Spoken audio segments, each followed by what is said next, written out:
Welcome to NEXTGear. Now while we await the spring and the arrival of my new M3 Competition XDrive, I figured it would be a good time to do some videos going over my vehicle history as well as technology I've engineered for cars throughout the years. Now today, I'll be going over my personal car history.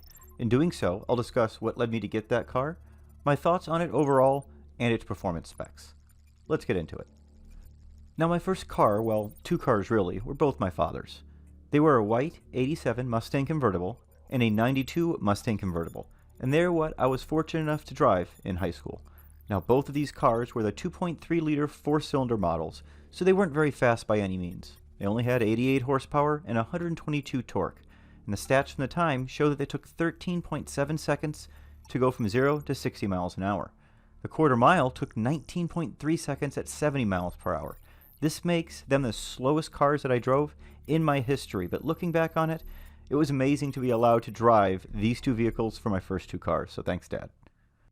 Now the first car I ever bought for myself was in 1996, and it was an 89 Camaro RS. With a 5-liter V8 engine, it was a huge step up from the Mustang in terms of performance, producing 170 horsepower and 225 torque. Now stats at the time show it reached 60 miles an hour in just 6.9 seconds, and did the quarter mile in 15.5 at 92 miles an hour. Now for the time, this car was rather quick, and my first taste of naturally aspirated V8 power. Now, while I owned this car, I ended up deciding that I actually preferred the T-tops to my convertible top, though I would say that my choice in floor mats and seat covers was, we'll say, questionable at best. Now after a fun year with the Camaro, I learned a hard lesson, and that is just because something makes more power doesn't mean that it's faster. In 1997, I ended up selling the Camaro and getting a white 77 Pontiac Firebird Trans Am. With its 6.6 liter V8 engine producing 200 horsepower and 325 torque, I was certain that this would be a performance upgrade to the Camaro. Sadly, it had no way of getting that power to the ground with its older suspension and tires, and this meant it took 9.3 seconds to reach 60 and 16.9 seconds to finish the quarter mile at only 82 miles an hour, so definitely a step back from the Camaro. This being said, it was a fun car to have, but after just a short time I found another flaw with it, and that is that with the older suspension and tires, I ended up losing control of it very easily in the rain and sadly crashing it, leading to my third purchase vehicle. Now my next car is easily one of my favorite, and one of the few I don't still have that I wish I did. In 1998, I bought a 25th anniversary Camaro Z28. It was red with black racing stripes, and the first car I did lots of performance modifications to, such as intake, exhaust, widening the throttle body, etc. It was a slight performance hit at now only 230 horsepower and 300 torque with this LT1 engine that they had in the car at the time, but since I was now putting that power down with a more modern day suspension and much fatter tires, this was easily the fastest car to date. This car would also mark my move from Chicago to Phoenix, where I would live for the next 20 years of my life, and it's in Phoenix where my love of racing really thrived, as my apartment was only a short way away from Firebird Raceway, where I could finally get to drive my car on an actual track. It was on that track at Firebird Raceway that I was able to achieve a run in this 25th anniversary Camaro of 14.9 at 94 miles per hour. Now in 1999, shortly after moving to Phoenix, I traded in my 92 Camaro for a 30th anniversary 1997 Camaro Z28, this time white with the Hugger Orange racing stripes. Now it was faster than my 92 Camaro with its LT4 engine producing 285 horsepower and 325 torque, and at Firebird Raceway in Phoenix I was able to get a 14.3 second pass at 97 miles per hour, handily beating my previous best in the 92 Camaro. However, my time with this car was very short-lived, as I ended up giving it back to the dealership during the first 2-week test window they give you, and placing an order for my 5th car, which would be my fastest to date. Now the car I placed the order for was a 1999 Firehawk in black, and it was already en route to the dealership, so I was able to take delivery just a few days later. Now the LS1 engine was putting out 327 horsepower and 335 torque, and it was the first new car that I'd ever purchased. It was also the first car that I've ever owned with a manual transmission. Therefore, there was quite a bit of a learning curve involved there for the first week or two. After I got the hang of it though, it was a real beast in a straight line. After getting the hang of the gear shifts, I was able to achieve a quarter mile time of 13.6 seconds at 104 miles per hour. Definitely my fastest run to date. However, it came in with a defect from the factory where it had lots of these little purple specks underneath the clear coat, and after many attempts from the dealership to try and repair this, they deemed they were unable to fix it. So they took yet another car back for me, and I took delivery a few weeks later of a 1999 Trans Am WS6, this time in pewter. Now the 99 Pontiac Trans Am WS6 edition had slightly more torque than the Firehawk at the loss of some horsepower, so it had 320 horsepower but 345 foot-pounds of torque.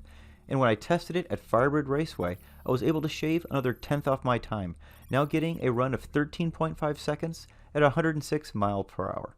Now unfortunately, my time with this car was also rather short-lived, as only a few months after getting it, I was on my way home from the track one day, and my transmission locked up when getting onto the freeway, and it spun me around and into a light pole. You can actually see the aftermath video here that I took after I'd hit that pole. Sadly, as you can see, the car was a total loss. Now at the time, I called this a transmission lockup as I had no other explanation for it in my limited experience I had with manual transmissions.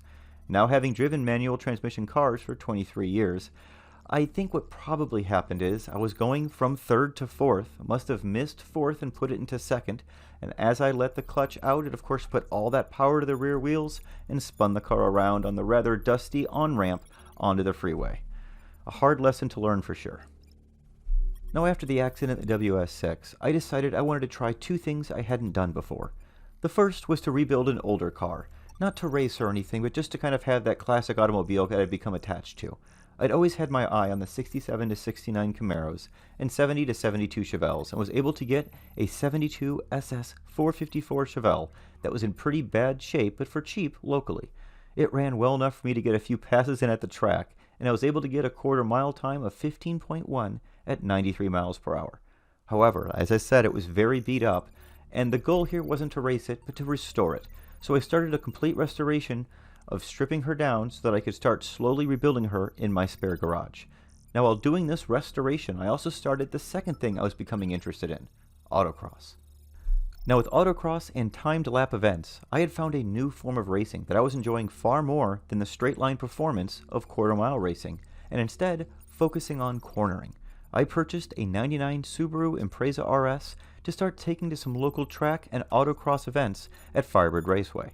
Now the car only had 165 horsepower and torque and could barely scrape together a 16-second quarter mile time.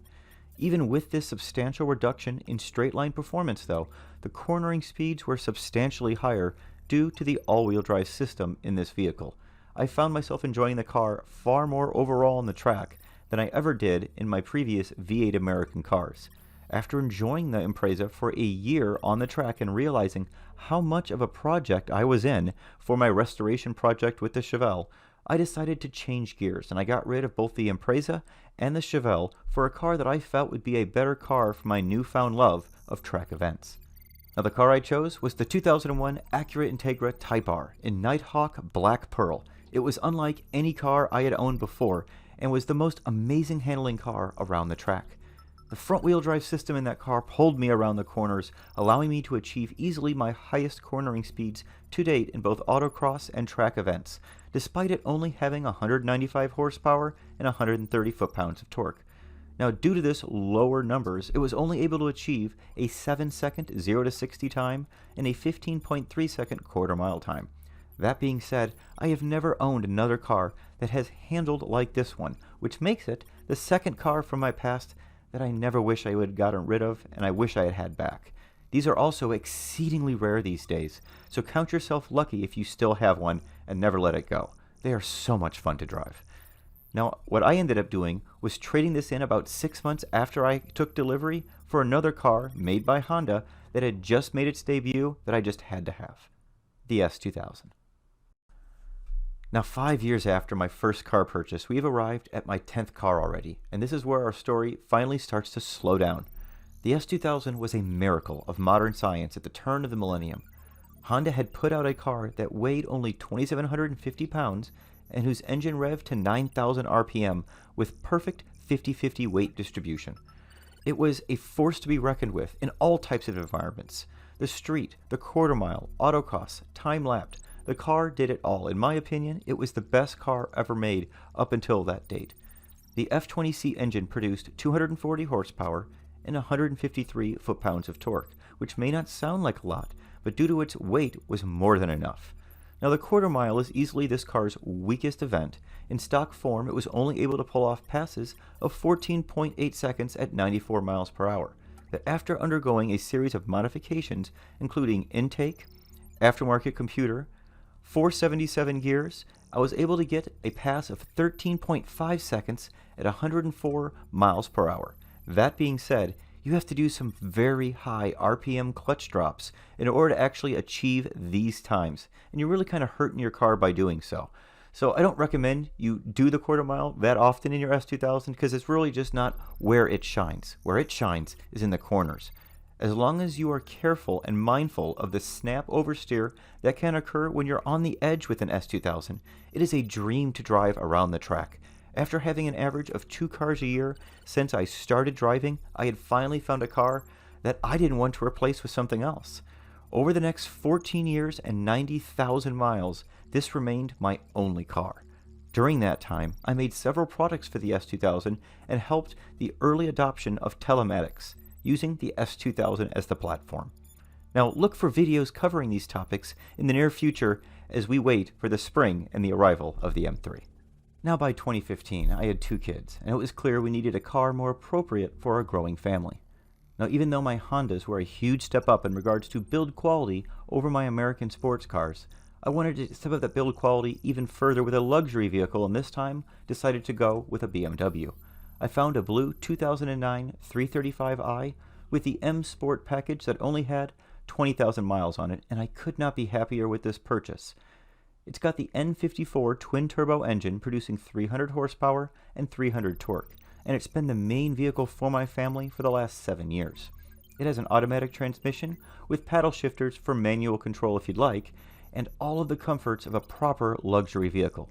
It does all this while still performing as fast as my fastest car to date in the quarter mile at 13.5. However, with the purchase of the new BMW, it's now become my wife's daily driver as it's her favorite car that she's ever owned. In the future, I plan to do a JB4 piggyback system to get the car into the 12s and may swap in downpipes to get her into the mid-12s. Now these upgrades and improvements will be covered on the channel after baselines are taken in the spring both at the track and using Draggy. This brings us to our most recent car purchase. In 2021, I was in the search for a car that would handle better in the winter than the 335i since we were now once again living in the Chicagoland area. I ended up selecting the BMW M550i XDrive for its all-wheel drive system. It will be my daily driver and our main car in the winter and for family trips. Now I was amazed at how much had changed in the BMWs since 2009 and how brilliantly this car drove. It's easily the most powerful car I've owned with its V8 twin-turbo N63 engine producing 456 horsepower and 480 foot-pounds of torque. It achieves 60 miles per hour in just 3.8 seconds with its amazing launch control and gets down the quarter mile in 12.3 at 115 miles per hour. Now it also has a tune from Boot Mod 3 that I will be implementing next year that, along with the addition of downpipes, is getting these cars into the 10s. So look for these modifications to be done next year after some baselines can be taken both at the track and with Draggy.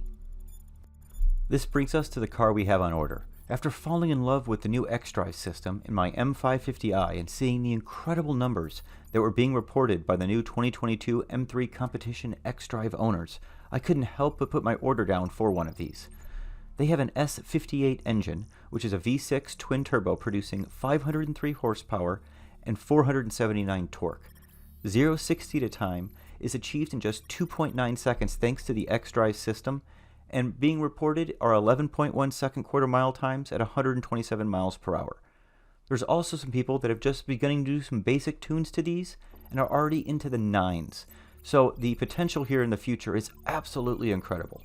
Now my order was placed the day after Thanksgiving 2021 and I expect delivery in spring 2022. I do not intend to modify her much for the first few years and then may add a tune near the end of her warranty period. Now if you're curious about how I spec'd it out, make sure to check out the BMW M3 options video on my channel. Now that's going to be it for my car story. I hope you found this interesting and it gave you an idea of both where I'm coming from and where I plan to get back to with this channel and my return to racing. If you're interested in my journey, please make sure to click on the subscribe icon underneath this video and click the bell icon next to it to make sure you're notified when future videos are released. Thanks so much for watching, everyone. Stay safe and stay healthy out there.